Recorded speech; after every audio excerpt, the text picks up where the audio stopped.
Praise the lord everyone. मसीह यीशु के नाम में सबको जय मसीह के सलाम को सामदीद। आज का वचन अपनी जड़ों से ऊपर उठकर शिखर तक पहुँचे, इस पर है प्रियो। हम सब के लिए प्रभु ने एक अद्भुत भाग्य रखा है कि हम पूँछ नहीं सिर ही ठहरें, नीचे नहीं ऊपर ही रहें। तो इस विषय पर आज हम बात करने पर हैं। यशायाह 2 अध्याय का 2 पद कहता है, और ऐसा होगा कि अंतिम समयों में यहोवा के घर का पर्वत सब पहाड़ों की चोटी पर स्थापित होगा और पहाड़ियों से ऊंचा किया जाएगा और सभी राष्ट्र उसकी ओर बहेंगे। हाँ प्रियो, और मत्ती 5 अध्याय उसका 14 से 16 में लिखा है, तुम जगत की ज्योति हो। जो नगर पर्वत पर बसा है वो छिपा नहीं रह सकता। मनुष्य दीपक जलाकर उसे टोकरी के नीचे नहीं रखते, परंतु दीवट पर रखते हैं, और वह घर में के सबको प्रकाश देता है। तुम अपनी ज्योति मनुष्यों के सामने ऐसे चमकाओ कि तुम्हारे अच्छे कामों को देखकर स्वर्ग में रहने वाले तुम्हारे पिता की महिमा करें।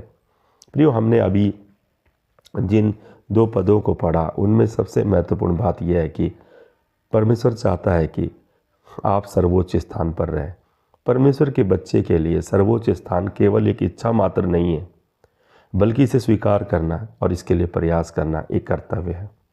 बाइबल कहती है, तुम सिर होंगे पूँछ नहीं, तुम केवल ऊपर होगे नीचे नहीं, है ना यही। और ये स्थान उपलब्ध है प्रियो। कुछ लोग निचले स्थान पर रहना पसंद करते हैं, कुछ लोग बीच के स्थान पर रहना पसंद करते हैं, और जो एक खतरनाक स्थिति है जिसे औसत दर्जे का कहा जाता है।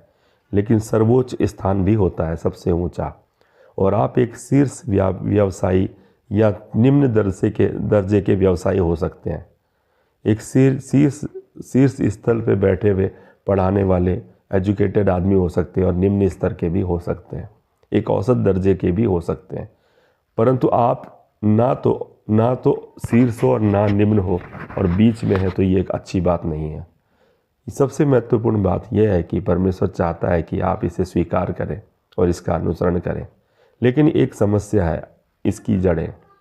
इसलिए इस कार्यक्रम में जब हम आप इस वचन को सुन रहे हैं तो हम इस गहन कारणों को जानेंगे, जिसमें आपकी प्रॉब्लम कहाँ है ये पता चलेगी। और ये जड़ों से होने वाली लड़ाइयों के खिलाफ लड़ाई है। जब भी आप एक विश्वासी के रूप में कोई समस्या देखें तो सबसे पहले आपका ध्यान एक पेड़ की ओर जाना चाहिए।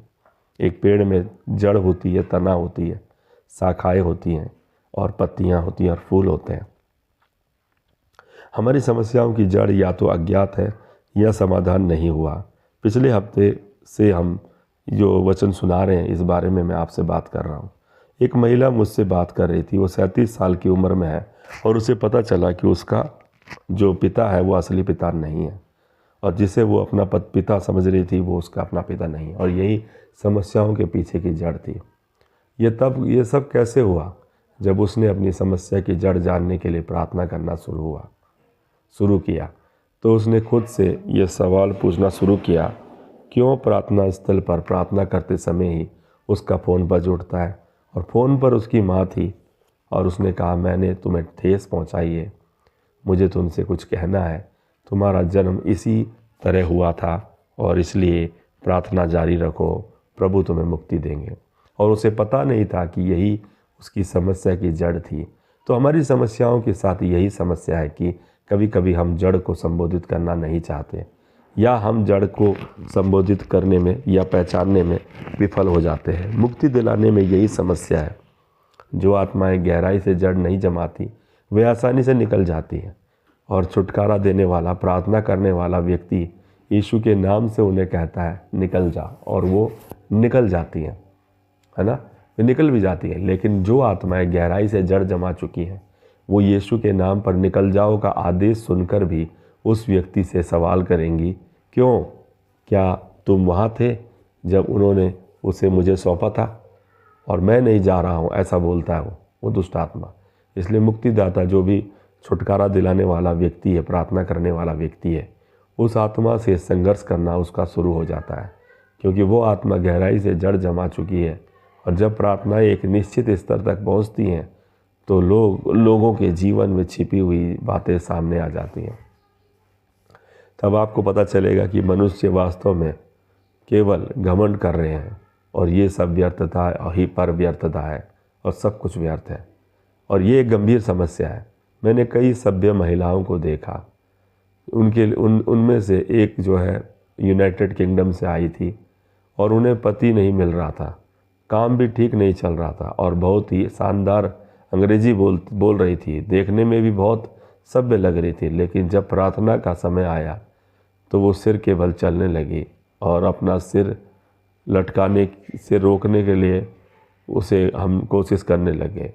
तभी उसने अपना मुंह खोला और एक गहरी अजीब सी आवाज़ निकली उसके मुंह से, और वो वहाँ गई नहीं ना हो, है ना, और ऐसे करके एक सवाल उसके मुंह से निकला। और उसके माता वहीं के थे, लेकिन वे उसे कभी वहाँ नहीं ले गए। अर्थात गाँव की एक भाषा उसने बोला, वो भाषा वो कभी नहीं बोली थी, लेकिन उसके माँ बाप वहीं के थे, लेकिन वो उसे लेकर यूनाइटेड स्टेट इंग्लैंड आ गए थे।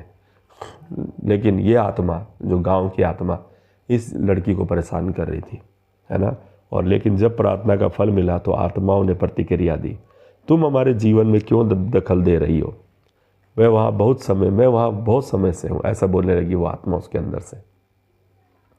और हमने जो ये आने में रोकने की कोशिश करी, लेकिन ये फिर भी आ गई यहाँ प्रार्थना में, ऐसा वो कह रही हैं। और ये गहरी जड़ें हैं प्रियों, जो समस्याएं गहरी जड़ें नहीं जमाते उन्हें आसानी से दूर किया जा सकता है, लेकिन मजबूत गहराई से जड़ जमा चुकी समस्याओं को दूर करने में अधिक समय प्रयास लगेगा।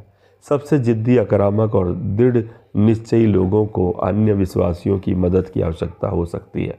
इसलिए हम लोगों को सलाह देते हैं कि यदि आप घर में व्यक्तिगत रूप से छुटकारा पाना चाहते हैं तो सुनिश्चित करें कि आपके घर में कोई नुकीली चीज़ ना हो, क्योंकि आप अपना सिर चकरा सकते हैं।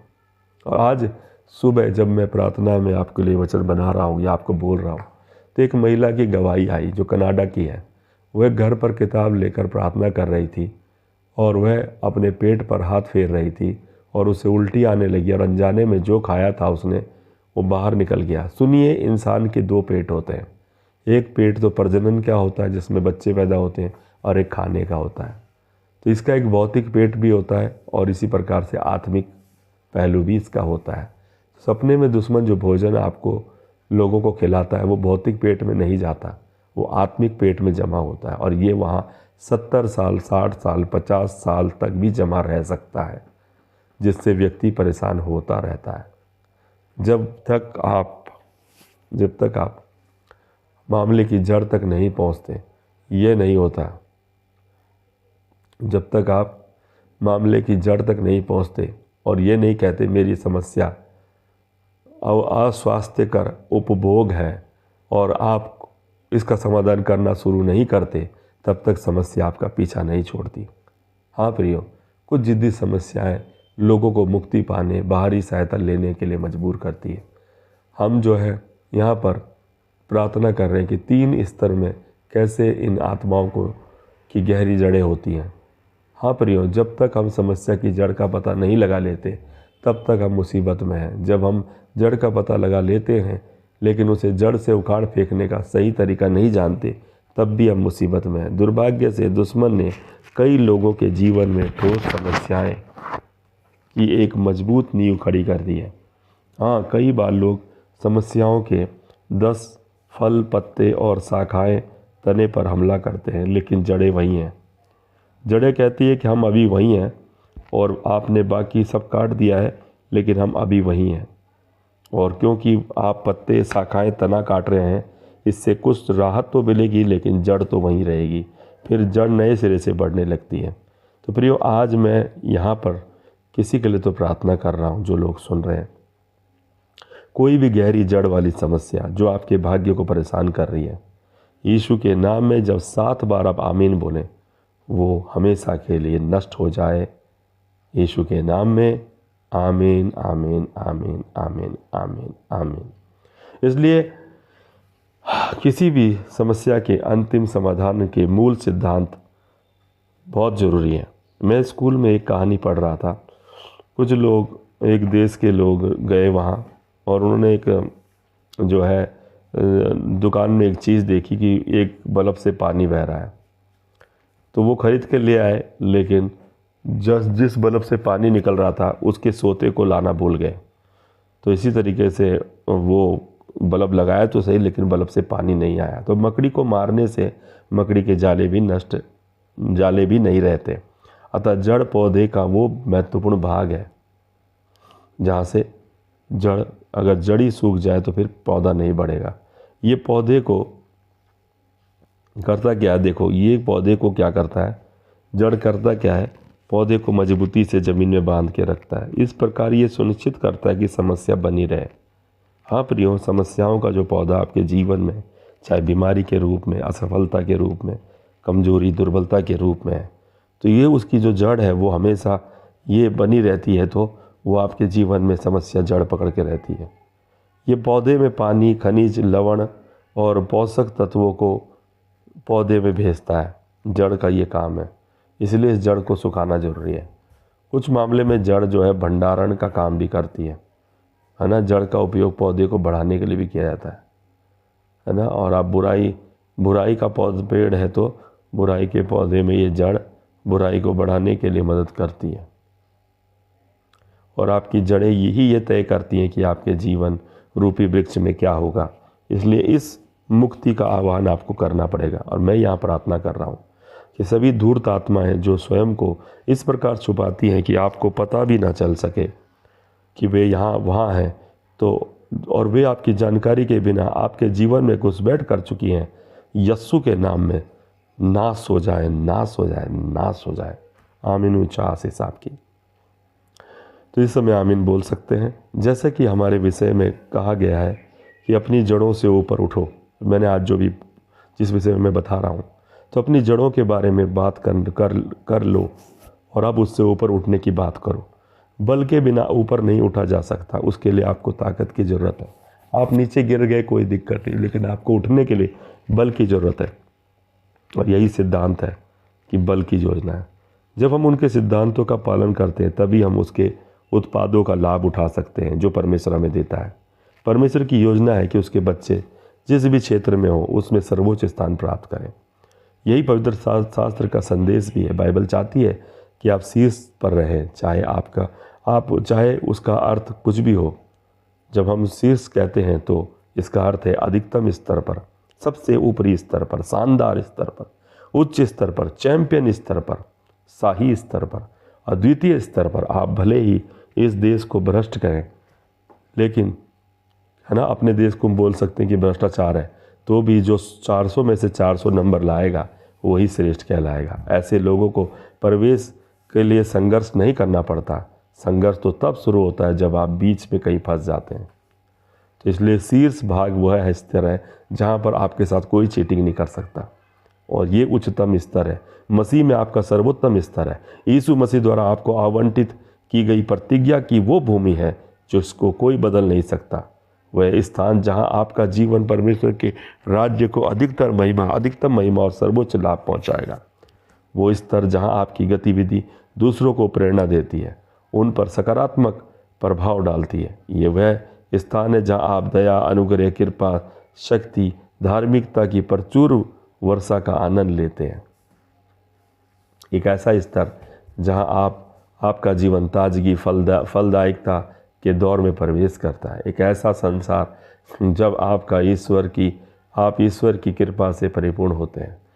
जब आप ईश्वरीय कृपा के दायरे में होते हैं तो वह कृपा आपको उन ऊंचाइयों तक ले जाती है जहाँ आपके प्रमाण पत्र और संपर्क कभी नहीं ले जा सकते।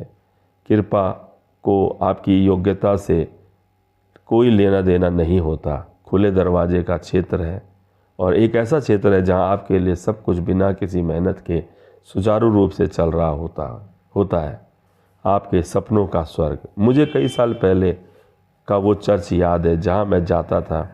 वहाँ एक विधवा स्त्री आती थी और मैं उनका बहुत सम्मान करता था, और उनका विश्वास ऐसा था जिसे समझना आसान नहीं था। वो स्कूल के बच्चों को चावल, दाल और खाना बेचती थी, और जब खाना बच जाता था तो वो बचा हुआ खाना अपने घर में लाती थी, है ना, और अपने बच्चों को देती थी। तो केवल उसके बच्चे चावल और दाल ही खाते थे। तो एक दिन उसके बच्चों ने कहा कि मम्मी, हम चावल दाल ही क्यों खाते हैं, हम और चीज़ें क्यों नहीं खाते हैं। तो प्रियो, उसकी माँ ने बोला कि हम इस खाने को बर्बाद नहीं कर सकते, इसलिए हम खा रहे हैं। और वो प्रार्थना सभा में आई और जहाँ मैं भी वहाँ पर बोल रहा था, और मैंने उसे कहा कि तू निचले स्तर से ऊपर निकल और शीर्ष स्तर पर पहुँचने के लिए तेरे लिए रास्ता खोजने का समय आ गया है। चाहे तुम वहाँ जाना चाहो या ना जाना चाहो, तुम्हें उस निचले स्तर पर रहने की अनुमति नहीं मैं देता हूँ, और मैं तुम्हें ज़बरदस्ती उस शीर्ष स्थान पर पहुँचाता हूँ। और उस स्त्री ने ज़ोर से आमीन कहा और उसने वैसे ही प्रार्थनाएं शुरू कर दी जैसी हम करते हैं अभी। फिर कुछ ऐसा हुआ जो उसके लिए अजीब था। अगले दिन वो हमेशा की तरह खाना लेकर स्कूल पहुंची। सभी छात्र उसके पास कतार लगाकर खाने के लिए खड़े हो गए और उन्होंने दूसरे बेचने वालों से सामान लेना बंद कर दिया और उसी से सामान लिया। ऐसा हुआ कि उसका सारा सामान ख़त्म हो गया और उन्होंने कहा कि तुम और क्यों, बच्चों ने कहा कि और सामान क्यों नहीं लाई तुम। उन्हें उसके खाने में टेस्ट आने लगा। इस प्रकार कई दिन हो गए और उसके बाद उनकी स्थिति बदल गई और वो दाल भात खाना, उसके जो बचता था खाना, वो अपने बच्चों को खिलाना उसने छोड़ दिया। अब बच्चे उसके अच्छा खाने लगे। तो यही कृपा है प्रियो, है ना। और उसके स्कूल में खाना बेचकर घर बनवाए उसने, और इसी को तो कृपा कहते हैं। मैं आज यहाँ मौजूद किसी ऐसे व्यक्ति के लिए प्रार्थना कर रहा हूँ प्रियो। वो कृपा जो आपकी कहानी बदल दे, जो आपको सहायता की नई ऊंचाइयों तक पहुंचा दे, जो आपके मित्रों को आश्चर्यचकित कर दे, जो आपके शत्रुओं को झकझोर के रख दे, जो आपको ऐसी ऊंचाइयों पर ले जाए जहां कोई दुष्ट पक्षी आप तक नहीं पहुंच सके। यीशु के नाम से वो कृपा अभी आपके पास ऊपर उतर के आ जाए, यीशु के नाम में। आमीन, आमीन, आमीन। तो प्रियो, पवित्र आत्मा के साथ आपकी धन्य संगति का वो क्षेत्र जहाँ स्वर्ग आपके इतने करीब आ जाता है, यीशु आपके इतने प्रिय हो जाते हैं और बाइबल आपके लिए अधिक स्पष्ट हो जाती है, ये क्षेत्र आपके लिए आज खुल जाए। यीशु के नाम से मांगता हूँ, आमीन। प्रियो, प्रभु आपके जीवन में नीचे नहीं ऊपर ही रखे, ऊंच नीचे ही ठहराएगा, और आप इसे आमीन के साथ रिसीव करें। आमीन। ऊंचा आशीष आपकी। जय मसीह। God bless you.